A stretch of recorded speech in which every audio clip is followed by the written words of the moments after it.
मैं हूँ विजय कुमार पाल, एक लेखक, एक अंग्रेजी लेखक।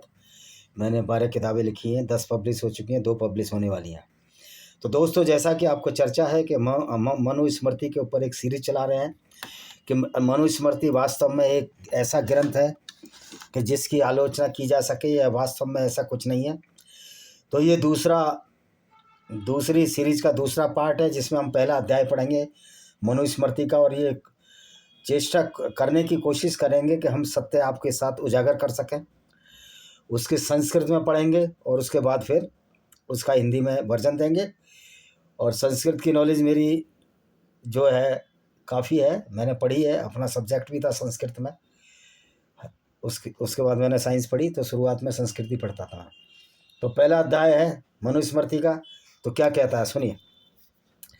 मनु मेक्राग्र मासीन में भिगम्मे महर्षय्या प्रतिपूज्य यथा न्यायमिदं वचनम ब्रुवनः भगवने वर्णानां यथा वदनु पूर्वशम अंतरप्रभावानां च धर्मान्नो वक्तु महर्षि त्वमेको हास्य सर्वस्य विधानस्य स्वयं भुवम् अचिन्त्यस्य प्रमेयस्य कार्य तत्वा थर्वितम प्रभो। तो इसका अर्थ बता देते हैं आपको।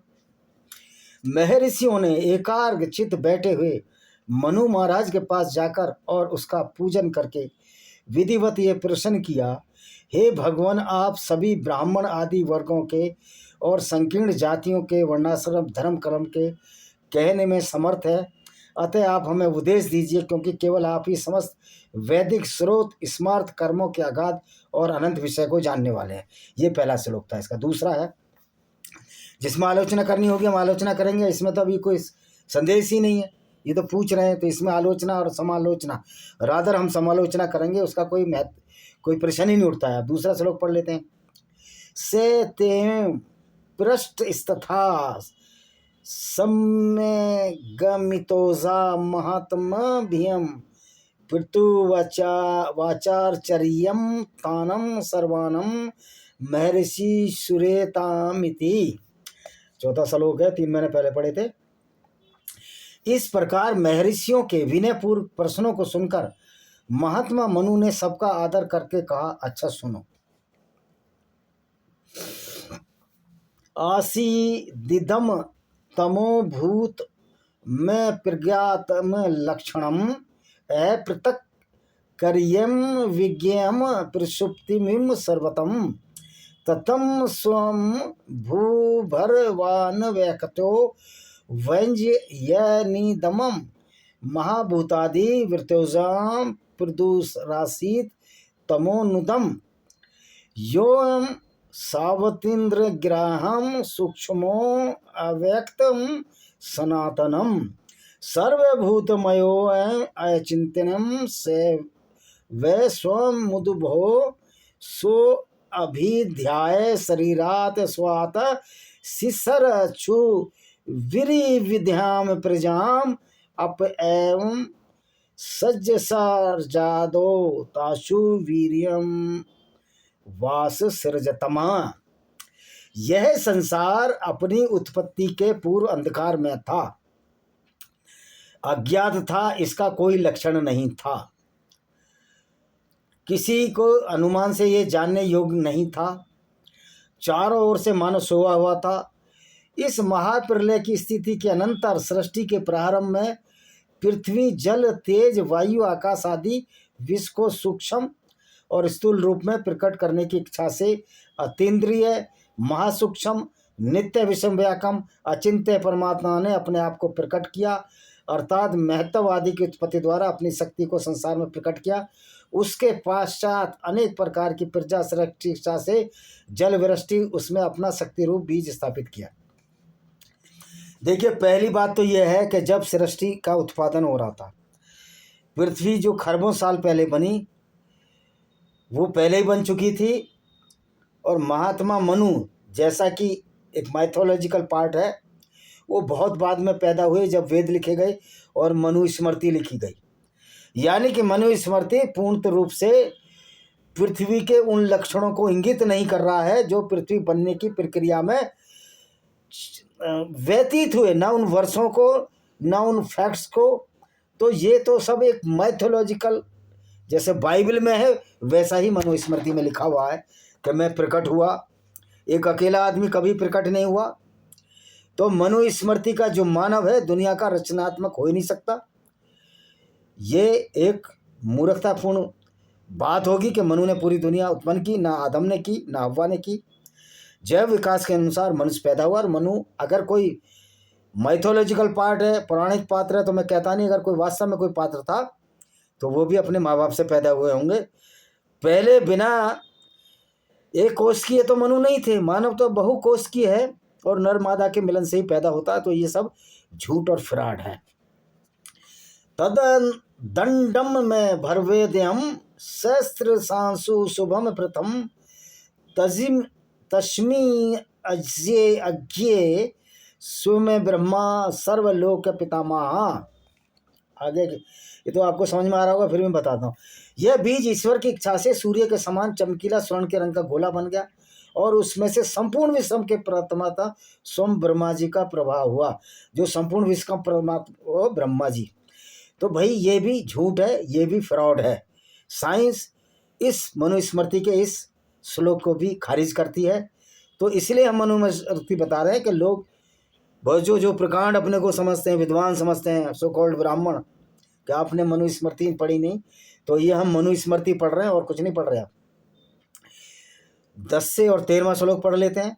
आपो नारा इति प्रोक्ता आपो वे नरसुनवम ता यद श्यानम पूर्वतेन नारायण स्मृता यतम ततम कारणम व्यक्तम नित्यम सद सदा तकमम तद्दै सृष्टि है स पुरुषो लोके ब्रह्मेति कित्तरयते तस्मिनांडे से भगवान सुस्वित्वा परिवत्सरम स्वमेव तमो ध्यानातम तदंड मकरोदम दिध्वा ताभ्यास संकलाभ्याम च दिवम भूमि च निर्ममे मध्य व्योम दिशे स्वाष्टावपा स्थानम च शाश्वतम। जल को नार कहते हैं क्योंकि जल की उत्पत्ति नर नामक परमात्मा से हुई है। देखिए, जल को किसी भी परमात्मा ने उत्पन्न नहीं किया है, क्योंकि हर आदमी बोलता है कि मैंने अल्लाह ने पैदा किया है, कोई कहता है किसने बनाई है, तो सारा झूठ और फ्रॉड है। जल में ही परमात्मा ने ब्रह्म रूप से पहली स्थिति की है। और कहते हैं जल में ही परमात्मा ने पहला, जैसे कि कहते हैं ना अल्लाह का अर्थ पानी पीता है, ये सब फ्रॉड है। सारे जगत की उत्पत्ति का कारण अप्रकट है, अप्रकट है, ऐसा कुछ नहीं है। सनातन ये कहते हैं शुरू से सनातन है। देखिए, जब हम बाद में पैदा हुए हैं, तो अब हम बाद में पैदा हैं, उनसे पहले लोग पैदा हो गए, तो हम तो यही कहेंगे ना कि सारा सनातन है, शुरू से ही चला रहा है। लेकिन पहला मानव कौन था, उसके कुछ जो कंकाल मिले हैं उसके आधार पर जो पहला मानव था हमारा, बहुत सारे मानव हुए, क्रोमैग्नन सबसे बाद में आए जिससे हम बने होमो सेपियंस। तो ये जैव विकास थ्योरी से हुआ। और मनुस्मृति साइंस के हिसाब से यहाँ फेल हो रही है। इसलिए परमात्मा को नारायण कहता है। जल में ही परमात्मा ने ब्रह्मस्वरूप पहले की स्थिति उत्पन्न की। देखिए, पानी तो मूलभूत अंग है किसी भी जीवन का। हमारे शरीर में भी 69% या 70% पानी है। पहला जीव जो बना कोइसरवेट, वो भी पानी से बना। हालांकि कोइसरवेट की थ्योरी को अब नकार दिया गया है। पैरामीशियम, अमीबा प्रोटियस और यूग्लिना, ये भी पहले 3 जो एक कोशिश है। और इसमें देखिए, जब जल बना, जब हमारे लिए परिस्थितियाँ पैदा हुई, तभी तो जलीय प्राणी उत्पन्न होंगे। तो फिर तो मनु अगर पैदा हुआ तो मनु और ऋषि मुनि तो बहुत बाद में पैदा हुए होंगे। तो ये 4-5 हज़ार साल पुराना ज्ञान है, जबकि पृथ्वी तो खरबों और अरसों पहले, 4 साल नहीं, 20,000 साल पुराना होगा, उससे ज़्यादा नहीं। सत असत पदार्थों का उसी से उत्पन्न पुरुष संसार में ब्रह्मा नाम से जाना जाता है।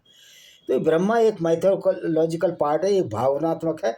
अब कुछ बेस तो बनाने पड़ते हैं ना हम लोगों को, कि किसने ब्रह्मा विष्णु बने, इसे एक पालन करता है, एक पैदा करता है और एक मार देता है। ये जो ट्रायो है आपका, ये एक माइथोलॉजिकल है, काल्पनिक है।